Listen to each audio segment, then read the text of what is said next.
तो deep breath इन कीजिए, श्वास को लंबा अपने नाक के रास्ते से आनंद में जाने के लिए हमें डीप ब्रीदिंग में जाना पड़ेगा। उच्चारण भी हमें डीप ब्रीदिंग में ले जाता है, इसलिए सत्संग भी सुनिए और अपनी डीप ब्रीदिंग कंटिन्यू रखिए। नाक से लेकर पेट तक जाने दीजिए उसको, श्वास को थोड़ा सा रोकिए, फिर लंबा छोड़ दीजिए। इसको योगिक साइंस कहते हैं। इस पर भी मैं आज चर्चा करता हूँ, इसकी क्या महत्ता है। तो सर्वप्रथम कहता है शरीर स्वस्थ चाहिए, स्वस्थ मन स्थिर चाहिए, शीतल स्टिल, और बुद्धि समभाव में चाहिए। जो हमारी क्रांति में लक्ष्य है, physically fit, mentally strong, spiritually aware. तो फिजिकली फिट का अर्थ है शरीर का तंदुरुस्त रहना। मेंटली स्ट्रांग का अर्थ है मन जो है वो स्थिर रहना चाहिए। और स्पिरिचुअली अवेयर का अर्थ है बुद्धि समभाव में रहे तो हम जागृत अवस्था में जा सकते हैं। ध्यान से आगे की स्टेज है समाधि, सुपर कॉन्शियसनेस, जागना, जाग कर समाधि लगाना।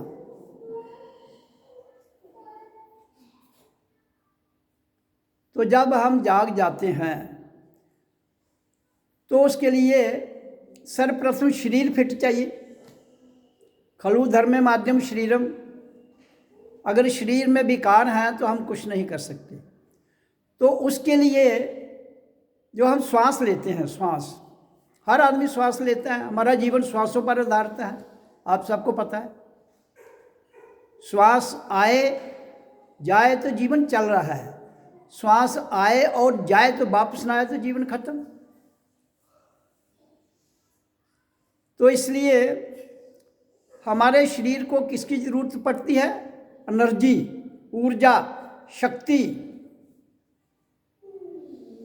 तभी शरीर चलेगा ना। शरीर चलेगा तो भजन भी कर पाओगे। अब उस शरीर को एनर्जी देने के लिए हमारे पास क्या है?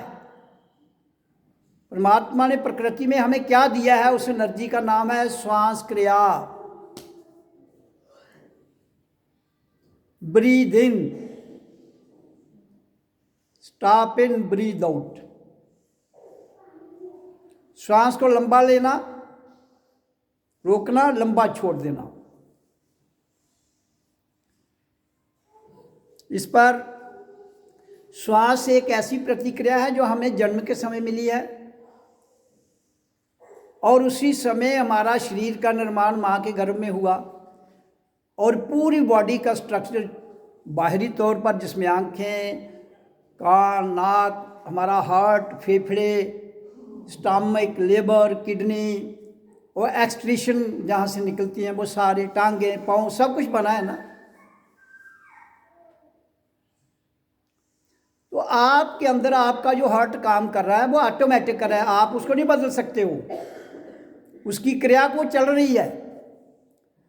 आपकी किडनी का फंक्शन चल रहा है, आपके लिवर का फंक्शन चल रहा है, आपके स्टमक का फंक्शन चल रहा है, आप उसको नहीं रोक सकते हो। और आप जो खाओगे उसका वो नहीं कहेगा कि आप मेरे को क्यों खिला रहे हो, और उसका सारा प्रभाव किस पर पड़ेगा? हमारे शरीर पर। जो हम खाते हैं उसका सीधा प्रभाव किस पर पड़ता है? हमारे शरीर पर पड़ता है ना। तो इसलिए सर्वप्रथम हमने जो खाने पीने में पदार्थ हमारे लिए सब कुछ बना है धरती पर, आपके शरीर को कौन सी चीज़ ठीक लगती है वो जरूर खाइए, जो चीज़ ठीक नहीं लगती है उससे थोड़ा परहेज रखिए। तो हमें एनर्जी मिलती कहाँ से है? ताकत, ऊर्जा कहाँ से मिलती है? प्राणों से, श्वास से। और श्वास एक ऐसी चीज है जो ऑटोमेटिक, हमारे श्वास कितने चलते हैं? 14 और 18 के बीच में। हर आदमी नॉर्मल प्राण को कितना लेता है? 14 और 18 के बीच में। और कछुआ कितने लेता है? 4 श्वास। तो वो 1.5 साल तक जिंदा रह जाता है। इंसान 14 से 18 लेता है, उसकी एवरेज आयु कितनी है आज के युग में? 70 से 80 साल। और कुत्ता कितने लेता है? 24-30। तो वो 10-15 साल से ज़्यादा नहीं रहता है। तो कोई कहता है परमात्मा हमें मारता है। परमात्मा को कोई चट्टी नहीं पड़ी आपको मारने की या पैदा करने की। ये प्रकृति का निजाम एक दफ़ा ही है। Entire universe is created once. ये पूरा विश्व एक बार रचना हो चुकी है। और जब उस संसार की रचना हो चुकी है, जो कुछ उसने देना था वो एक ही बार हमें दे दिया है। उसके बाद अब हम जिस कर्म भूमि पर हम आए हैं, मैंने बहुत बार कहा है, फिर कह रहा हूं, this is land of action and reaction. क्रिया और प्रतिक्रिया। जहां हम रहते हैं, क्रिया का मतलब है आप कुछ करते हो, उसकी प्रतिक्रिया होगी, उसका कोई ना कोई जवाब आएगा। जैसे आप किसी को आवाज़ लगाओगे तो वो बोलेगा, तो आपकी आवाज़ लगाने की वो प्रतिक्रिया दे रहा है। तो एनर्जी हमें किससे मिलती है? रोटी से भी मिलती है ना। लेकिन रोटी से एनर्जी तब मिलेगी जब वो पचे, आपको सही डाइजेशन सिस्टम ठीक होगा, नहीं तो नहीं मिलेगी ना। तो हमारे पास जब हम श्वास लेते हैं तो श्वास कहाँ जाती है? यहाँ 2 फेफड़े हैं हमारे, छाती में 2 फेफड़े हैं, लंग्स जिनको कहते हैं, उनमें श्वास जाती है। और हमारे अंदर जितने विकार हैं उनको जलाने के लिए क्या चाहिए? ऑक्सीजन।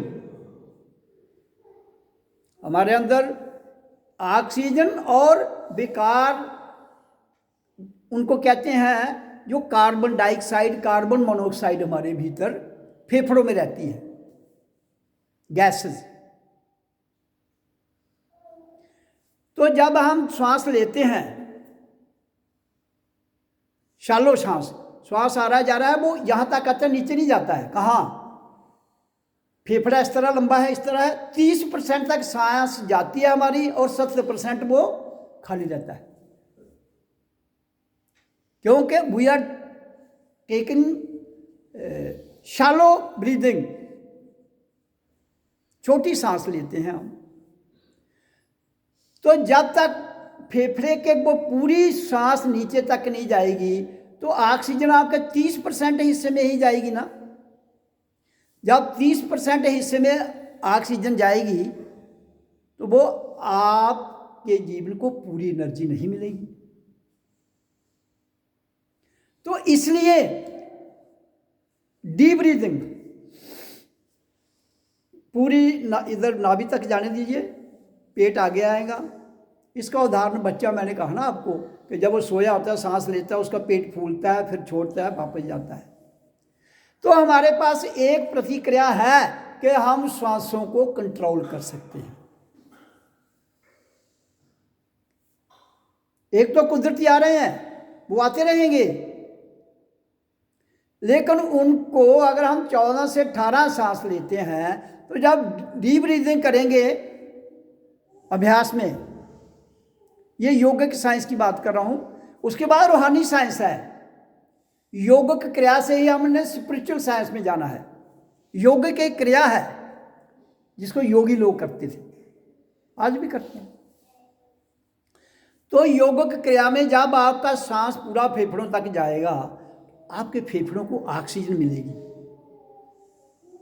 और जब ऑक्सीजन मिलेगी तो आपके अंदर जितने भी विकार हैं, गड़बड़ है, वो सारी की सारी भस्म हो जाएगी। ऑक्सीजन की क्या खासियत है?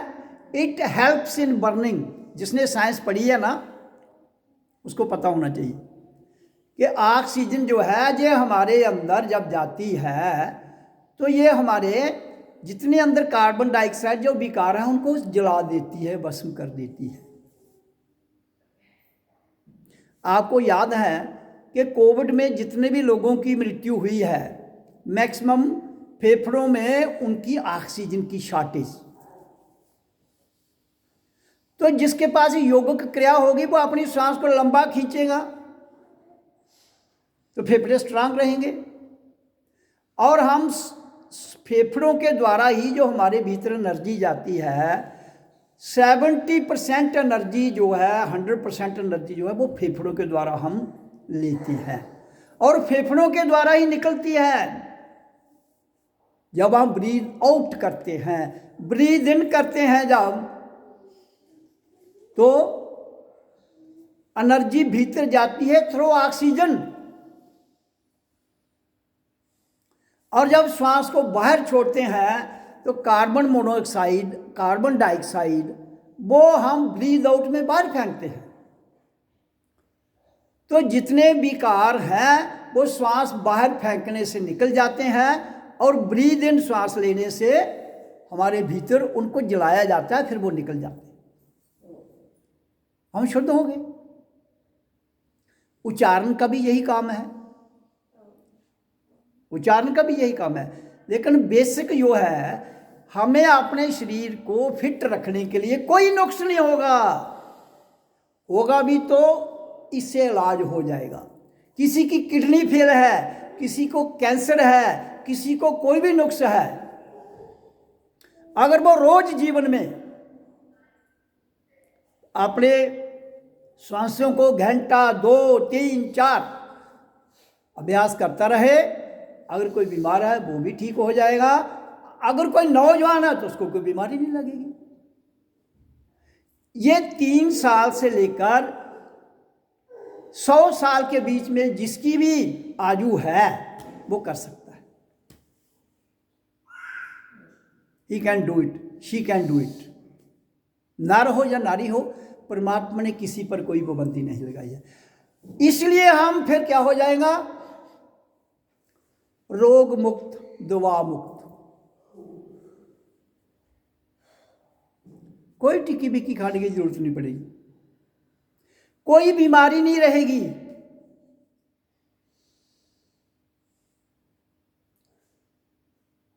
तो इसलिए सर्वप्रथम हमें कोई भी काम करना है, we should be physical fit. हमें शारीरिक तौर पर स्वस्थ रहना है। उस स्वस्थ रहने के लिए प्राण, डीप ब्रीदिंग, और डीप छोड़ोगे तो कार्बन डाइऑक्साइड विकार बाहर जाएंगे, खींचोगे तो ऑक्सीजन अंदर जाएगी और वह पूरी एनर्जी फेफड़ों में जानी चाहिए। श्वास क्रिया जो है कोई दिक्कत नहीं आई, आप करके देखो। मैं ये नहीं कहता हूं कि, लेकिन होता क्या है जब भी आपको वाणी में बताया गया, यहाँ जो बताया जाता है वो करते नहीं हो आप लोग। इसको हमने खाली सुनना नहीं है, करना है। सुन के चले जाओगे, करोगे नहीं तो फायदा फिर कोई नहीं होगा। ये मैंने कहा ना, संसार में आपको क्रियाएं करने की जरूरत है, होता खुद है, करना आपको है। और करने के लिए शरीर चाहिए और शरीर स्वस्थ चाहिए। तो सर्वप्रथम हमें अपने शरीर को स्वस्थ रखने के लिए डीप ब्रीदिंग, आपको पूरी ऊर्जा, तेजस्वी, तपस्वी, ओजस्वी, अकना नहीं, थकना नहीं, चकना नहीं, ये सारी बेकार की बातें निकल जाती हैं।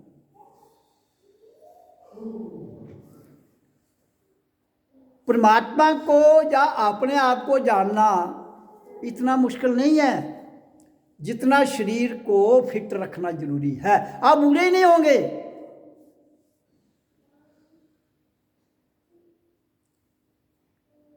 कोई नहीं मारने वाला। हमारा जीवन सांसों पर आधारित है। जैसे मैंने कहा कि एक नेचर ने, हम जो सांस है वो 14 से 18 एक मिनट में लेते हैं। तो अगर आप ज़्यादा सांस लोगे तो जल्दी छुट्टी हो जाएगी। अगर सांसों को कंट्रोल कर लोगे तो आप जितनी देर मर्जी दीजिए। कछुआ 4 से 6 सांस लेके 155 साल रह सकता है, वो उसको उन सांसों को बदल नहीं सकता है, 200 साल भी रह जाता है। आपके पास तो ये क्षमता है। मानव जीवन क्यों सबसे उत्तम है? क्योंकि मानव के पास ये शक्ति है कि वो अपनी सांसों को कंट्रोल कर सकता है, और श्वास का कंट्रोल करना ही ईश्वरी शक्ति है। आप खुदा हो स्वयं। जब कहता हूँ स्वयं तुम खुदा हो, वो है कि आपके पास ये उसने आपको ये शक्ति दिया है कि यू कैन कंट्रोल योर श्वास क्रिया। हमारे ऋषि मुनि योगी क्या करते थे? हम कौन से डॉक्टर होते थे यहाँ? कोई नहीं। केवल अपनी सांसों को क्रिया करके 200 साल 300 साल जिंदा रह के जाते थे।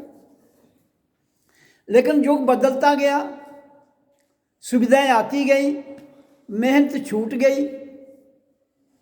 देखिए ना, आज पैदल कौन चलता है? हर घर में स्कूटर, गाड़ी, मोटरसाइकिल।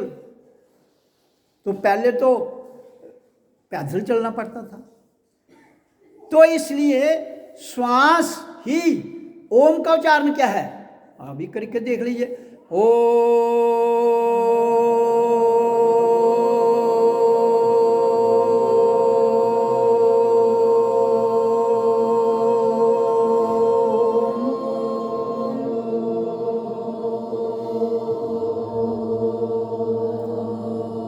फिर जब जैसे ही खत्म होती है ध्वनि, श्वास को नीचे खींचिए, पूरा पूरा फेफड़ों तक जाने दीजिए। ओ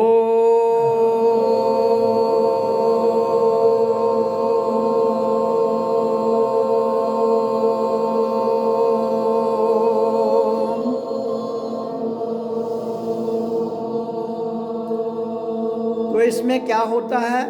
जब हम श्वास लेते हैं तो सांस नीचे जाती है, ऑक्सीजन मिलती है, छोड़ते हैं तो कार्बन डाइऑक्साइड जाती है। और साउंड का क्या फ़ायदा है? साउंड हमने ये बताया है कि sound is the cause of creation and creature on the earth planet and that too sound is Om. इस विश्व की रचना ध्वनि से हुई है, अक्षर ध्वनि, तो वह अक्षर है ओम।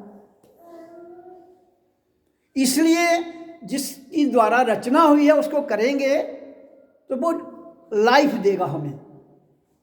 ओम का प्रणव क्यों कहते हैं? जो जीवन देता है उसे प्रणव कहते हैं। तो लाइफ गिविंग साउंड है ये ओम अक्षर की ध्वनि। तो प्राण जब आप कंट्रोल कर लोगे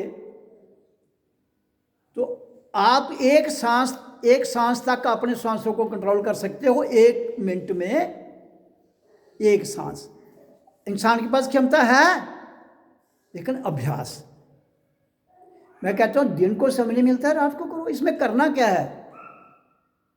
अगर उच्चारण नहीं करना है, जब आप 10 मिनट 5 मिनट करके हो तो श्वासों को तो डीप ले लो भाई, उसमें क्या दिक्कत है?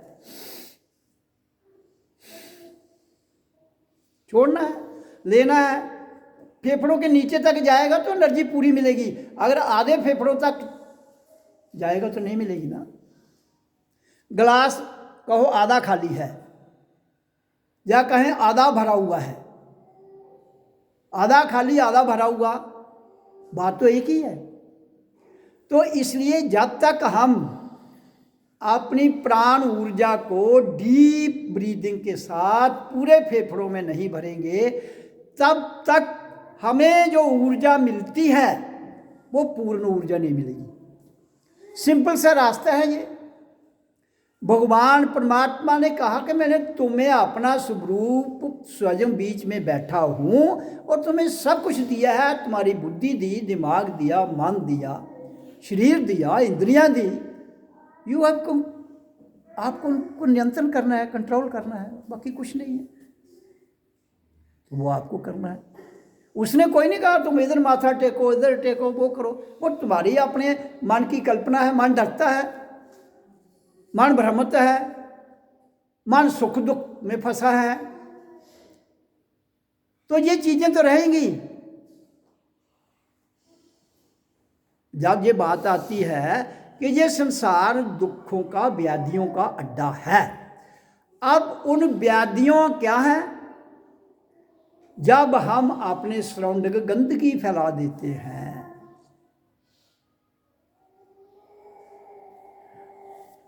उसी गंदगी में हम श्वास ले रहे हैं।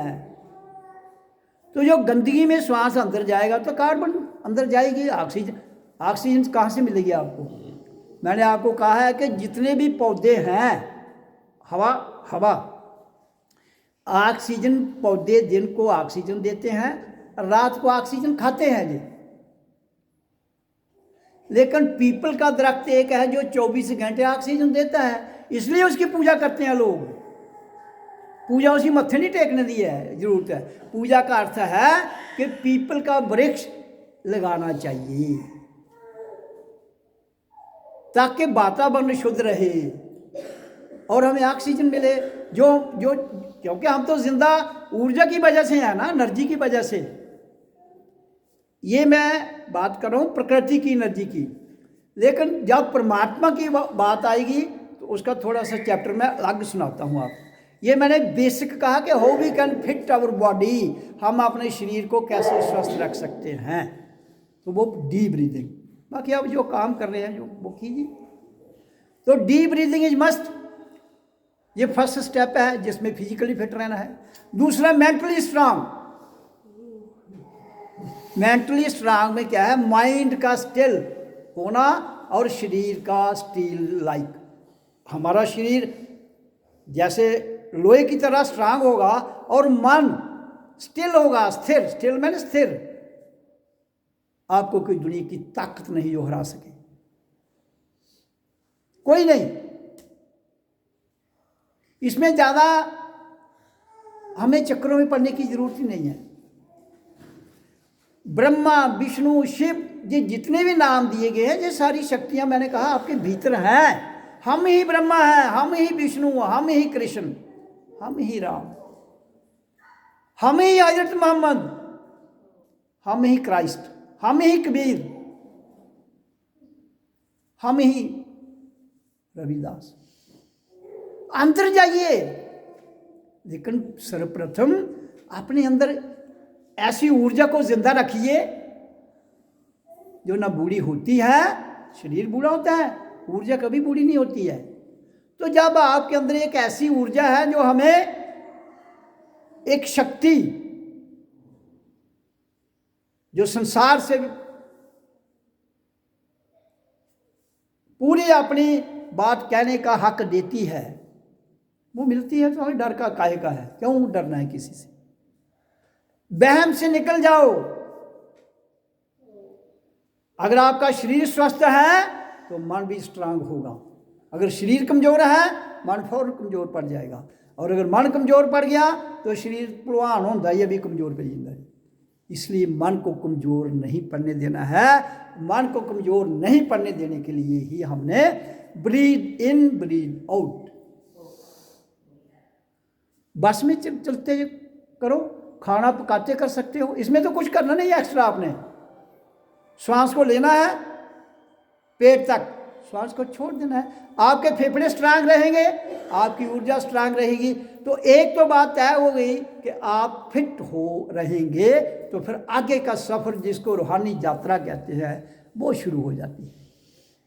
इससे भी जब मन का स्ट्रांग हो जाएंगे हम, तो फिर हम फिजिकली फिट के बाद जब हम फिर ओम की ध्वनि करते हैं, तो ओम की ध्वनि से क्या निकलता है? ओम की ध्वनि से साउंड निकलती है, आवाज, और प्राण वायु बाहर जाती है। तो जब उसमें हम करते हैं, हमारी जो ध्वनि निकलती है, मैंने कहा है साउंड, लाइट एंड वाइब्रेशंस। ध्वनि, साउंड, लाइट हो गया प्रकाश, वाइब्रेशन होगी तरंगें। जब ये तीनों मिलते हैं तो इट इज गॉड। लेकिन ये कब मिलेंगी? जब आप साउंड की गति में जाएंगे, साउंड की गति से लाइट में जाएंगे, लाइट से फिर वाइब्रेशन, ये सब रहती हैं। लेकिन इन सब में से स्पीड किसकी ज़्यादा है? लाइट की। ध्यान रखना। ये मैं भौतिक साइंस की भी बात करूंगा और रूहानी की साइंस की भी बात करूंगा कि भौतिक साइंस में जो स्पीड निकाली गई है लाइट की, साउंड की स्पीड कितनी है? 1 घंटे में 1235 किलोमीटर पर आवर। प्रति घंटा साउंड की स्पीड कितनी है? 1235 किलोमीटर पर आवर, 1 घंटे में। और एयर जो है वाइब्रेशन जिसमें घूमती हैं वो 10 से 20 किलोमीटर नॉर्मल है उसकी। जब तूफान आता है तो उसकी ज़्यादा हो जाती है। इंसान जो रह रहा है वो 10 और 20 किलोमीटर की स्पीड में आराम से रहता है। और साउंड जो है वो 1235 किलोमीटर है। ये सारी इन्फॉर्मेशन आपको गूगल से मिल सकती है, ऐसी कोई नई बात नहीं है। लेकिन गूगल ने जो रिसर्च की है वो उसने फिजिक्स के आधार पर उसमें डेटा फीड किया है, तो आप उसको देख सकते हो। और प्रकाश की भौतिक स्तर की बात कर रहा हूँ मैं, ये सारी जो लाइट की स्पीड है वो 3 लाख किलोमीटर पर सेकंड,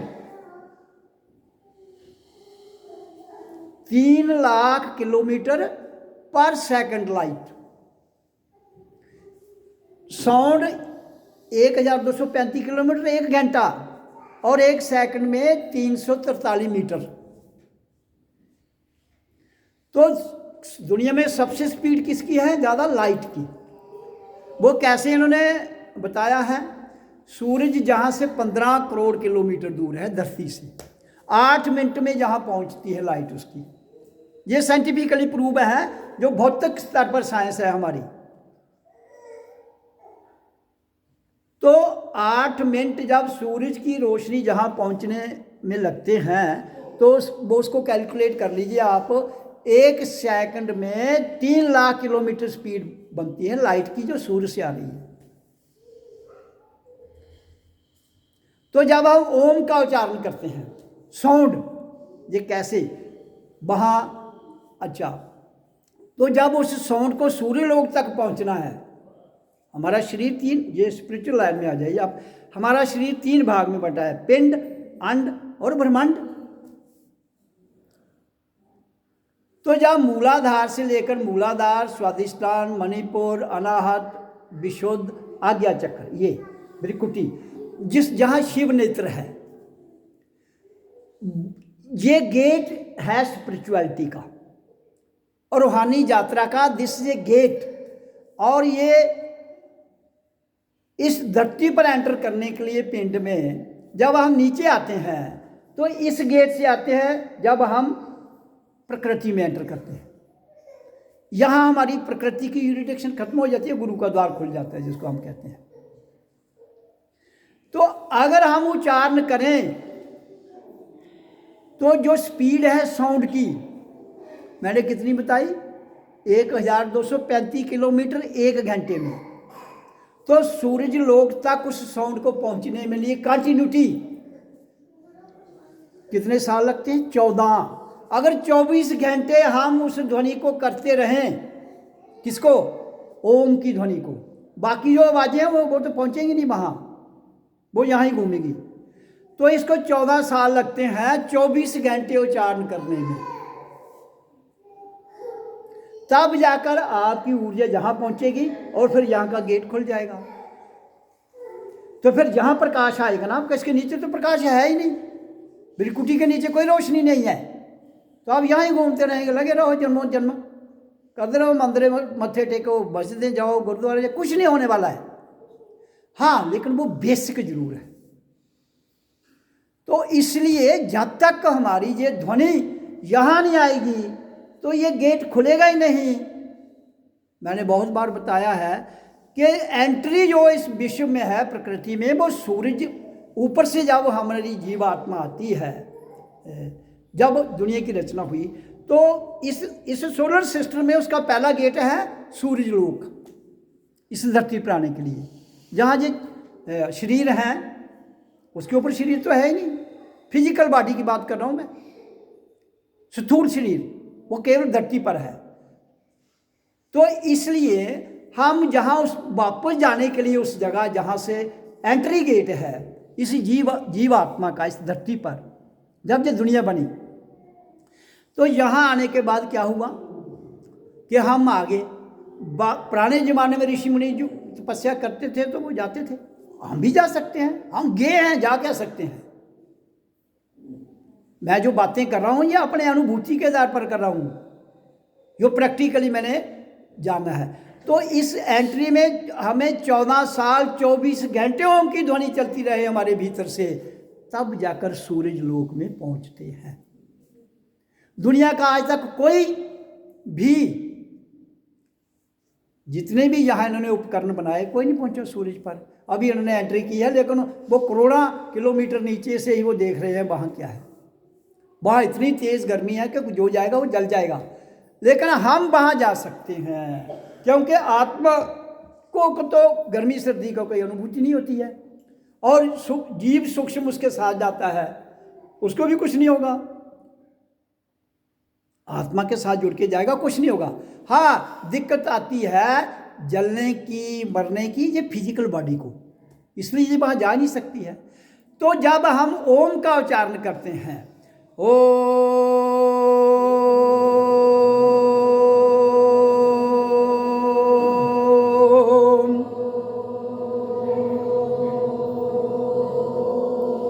तो ये अगर हम कोई भी जो इस दृष्टि पर है वो उच्चारण करता है तो 14 साल लगते हैं 24 घंटे उच्चारण करे। तो उस पर आप कैलकुलेट करते रहना कि 1 घंटा करेगा तो कितने लगेंगे, 2 करे तो 4 लगेंगे, 6 लगे, मिनिमम 14-24 घंटे उच्चारण के बाद। अब हमारा जन्म कई बार हो चुका है, तो जब कृष्ण अर्जुन को गीता में कह रहा है कि अर्जुन, हम जिस भी स्थिति में होते हैं उसी स्थिति में रहते हैं, कई बार नीचे भी गिर जाते हैं, वो डिपेंड करता है कि शरीर छोड़ने के वक्त हमारी भावना का है, लेकिन फिर भी पुराने जन्मों का क्रेडिट रहता है। तो कई लोगों को यहाँ जन्मांतर में जिनका अपना क्रेडिट आ रहा है, कैरियन है, उनको वो फिर 14 साल नहीं लगते हैं, कम भी लग सकते हैं। तो ये अगर फ्रेश भी शुरू करें हम, अगर 14 साल लगते हैं 24 घंटे, तो 28 साल लगेंगे किसमें, 12 घंटे करें तब 56 साल लगेंगे 6 घंटे करने में, 3 घंटे करें तो 112 साल लग जाएंगे। तो 112 साल 3 घंटे अगर रोज उच्चारण, 6 घंटे रोज उच्चारण किया जाए तो 12 तभी बढ़े ना। जैसे 24 में कितना बना, 14 साल, तो 14 का आधा हो गया 7 साल, तो 7 साल में हमें 12 घंटे करना पड़ेगा। 3 साल अगर 3 घंटे करेंगे तो उसका आधा कर लो आप, तो एज तो गुजर जाएगी, 112 साल कौन रहेगा जिंदा, तो हम जहाँ होंगे नहीं पहुँच पाएंगे। इसलिए मैं कहता हूँ कि आप इसको जितना ज़्यादा समय दे सकते हो दीजिए, और जिस दिन जहाँ खुल जाएगा ये ब्रह्मांड, ये अंड है, ये जो साउंड की स्पीड है ये अंड में है, यहाँ लाइट तो कुछ करेगी नहीं, क्योंकि लाइट यहाँ है ही नहीं। हाँ, आप जितनी जल्दी इस जगह पहुँच जाते हो, तो इसके आगे जो स्पीड है लाइट की ब्रह्मांड में, वो कितनी हो जाती है, 30 करोड़ किलोमीटर पर सेकंड, यहां से। ये भी साइंस ने प्रूव किया है, लेकिन हमारी जो स्पीड है रूहानियत में, वो आत्मा की स्पीड है, वो नाप ही नहीं सकता कोई। और जीव आत्मा से जुड़ा हुआ है। ये हमारी भौतिक साइंस कह रही है कि जब हमारा, देखो ना, प्रकाश हमें यहां प्रकट होगा, इसके नीचे सूरज की लाइट हम आ रही है ना पृथ्वी पर, वहां से लगता है 3 लाख किलोमीटर पर सेकंड, तो हमें रिवर्स वहां जाना है जहां प्रकाश में। तो जब प्रकाश में रिवर्स जहां जाना है, तो इसके आगे उसकी कितनी स्पीड हो जाएगी, 30 करोड़ किलोमीटर पर सेकंड। तो जब आपका सूरज, ये सूरज मैंने कहा ना, शिव नेत्र, यहाँ गेट खुल जाता है रूहानियत का, तो यहाँ से आपकी आगे बढ़ने की स्पीड कितनी हो जाती है, 30 करोड़ किलोमीटर पर सेकंड से आप उड़ान भर सकते हो। और उसके बाद जब हम सहस्रार में चले जाते हैं, ये ब्रह्मांड है ना, पिंड, अंड और ब्रह्मांड, ये भी ब्रह्मांड का ये यहाँ तक की स्पीड है 30 करोड़ किलोमीटर पर सेकंड, और इसके ऊपर अनगिनत, जिसमें मैंने चर्चा की है कि 195 जो लाइट ईयर हैं वो डिस्टेंस है बिटवीन द टू गैलेक्सीज। तो खरबों अरबों गैलेक्सी हैं, वो सोलर सिस्टम कितने हैं वो गिन नहीं सकते हो, इनफाइनाइट है ना सारा। लेकिन हम सारी ये यात्रा करने की क्षमता इंसान में है। तो इसलिए ओम की ध्वनि जब जहाँ हम प्रकाश में एंटर कर जाते हैं, जब हमें ज्योत प्रकट होती है जहाँ से, तो हमारी ऑटोमेटिक स्पीड बन जाती है। फिर जहाँ से जो हम अभ्यास कर रहे हैं ज्ञान आता है, ज्ञान से यहाँ ध्यान जो अभी बताया गया, ज्ञान से ध्यान भी लगता है, और फिर ध्यान से हम किस में चले जाते हैं, सुपर कॉन्शियसनेस में, समाधि। ध्यान और समाधि में अंतर क्या है? ध्यान है कॉन्शियसनेस और समाधि है सुपर कॉन्शियसनेस, और फिर हम सुपर कॉन्शियसनेस समाधि में चले जाते हैं। और फिर उस वक्त आपकी जो यात्रा होती है वो ये वाली ब्रह्मांड जो है यहाँ की नहीं, ये पूरा 7 लोग इसमें एंटर कर जाए, यहाँ आपकी स्पीड की लिमिट खत्म हो जाती है। आप कितने ही, हाँ, और इससे ज़्यादा स्पीड किसकी है? माइंड के विचारों की। लेकिन माइंड से जो विचार निकलते हैं वो उस स्पीड को कहाँ तक ले जाएंगे? जो चीज़ आपने देखी है। अगर कोई आपने स्थान देखा है, चुटकी मार के वहाँ पहुँच जाओगे तो आपका थॉट जा रहा है थ्रू माइंड। लेकिन आत्मा चेतन होकर, देखिए 2 बातें हैं इसमें, जब माइंड बिना चेतन के सबकॉन्शियस माइंड में रहते हैं तो वो स्पीड आप नहीं देख सकते, कोई चेतन नहीं है। तो जब हम चेतन में जाते हैं, अवेयर में, समाधि में जाते हैं, तो हमारी स्पीड जो है वो अनगिनत हो जाती है। फिर हमारा माइंड चेतन माइंड हो जाता है जब, तो वो कहीं भी इसी आत्मा के साथ लीन हो जाता है। फिर उसकी स्पीड नापने की जरूरत नहीं। फिर आत्मा की स्पीड चेतन में चली जाती है, माइंड भी चेतन में चला जाता है, बुद्धि चेतन में चली जाती है। तो ये मैं आपको बता रहा हूँ इसलिए कि शरीर को फिट रखने के लिए प्राण शक्ति, प्राण वायु, डीप ब्रीदिंग, उसको छोड़ करते जाइए इसको, और कुछ नहीं करना है। Kidney failure, heart failure, liver failure, ये सारा सिस्टम आपका फिट हो जाएगा। आपको पता है एक लिवर फेलियर हो जाए 1 करोड़ रुपया लगता है उसकी ट्रांसप्लांट में, कहाँ से दोगे? वो भी रिस्क। तो आप अपने स्वयं डॉक्टर हैं, आप खुद अपने डॉक्टर हैं, करना कुछ नहीं है। श्वासों का कंट्रोल है, जो श्वासों का कंट्रोल कर लेता है वो ही दुनिया का सबसे बड़ा योगी है, वही दुनिया का सबसे बड़ा डॉक्टर है, वही दुनिया का सबसे बड़ा महात्मा है।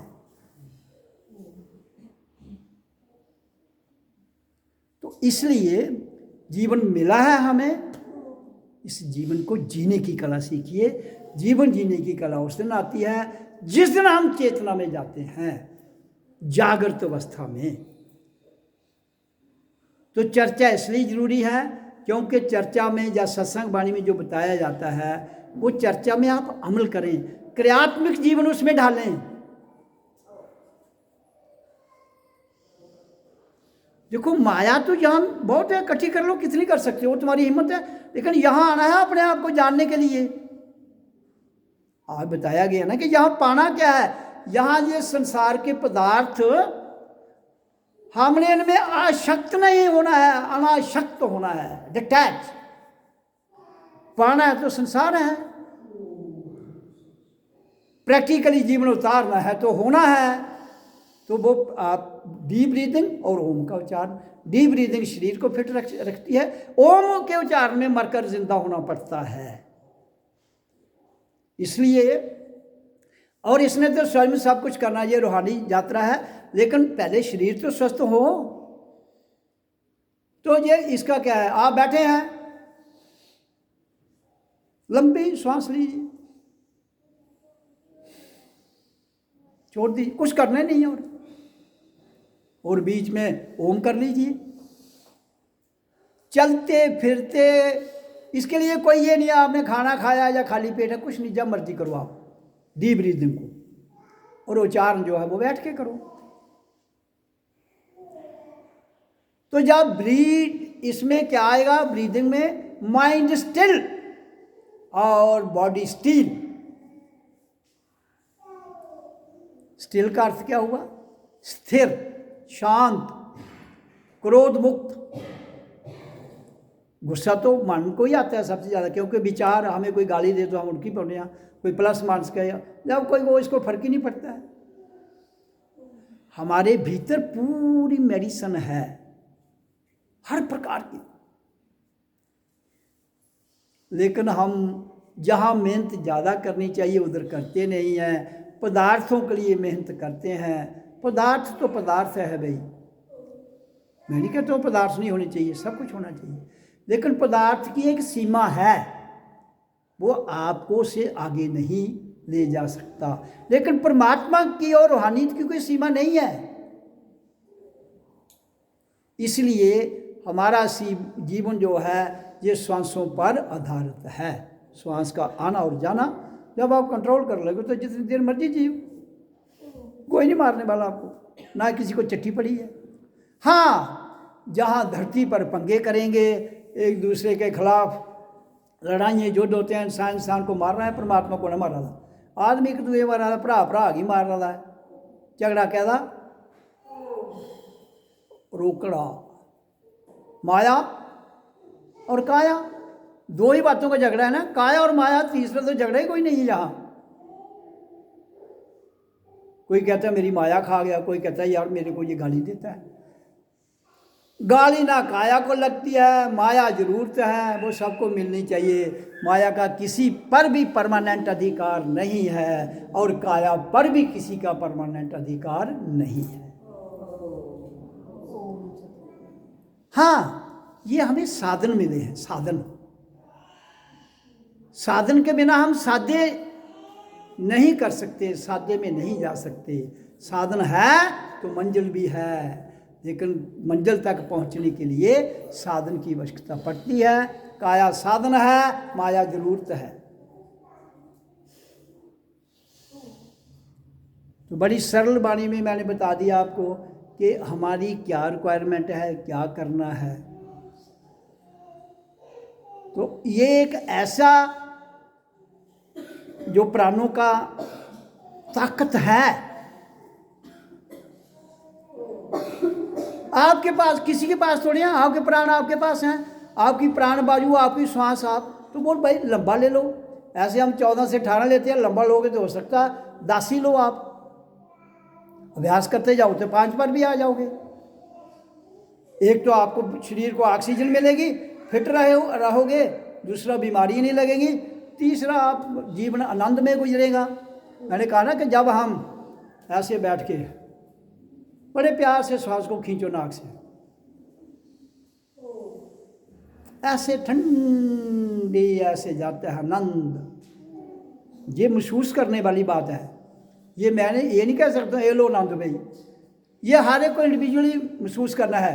आराम से श्वास लो, पेट तक जाने दो, थोड़ा आराम से रोकिए, लंबा छोड़ दीजिए, तो जीवन हो जाएगा। तो इसलिए आज की वाणी आपने सुनी, इस पर जीवन ढालिए ताकि आप जीवन सुख और दुख से आगे पूर्ण आनंद ले सकें। और उसी आनंद लेने के लिए हम सब यहाँ आए हैं। नहीं लें तो कसूर किसी और का नहीं है, वो खुद का है। इसलिए खुद में लीन हो जाओ ताकि खुद खुदा हो जाए।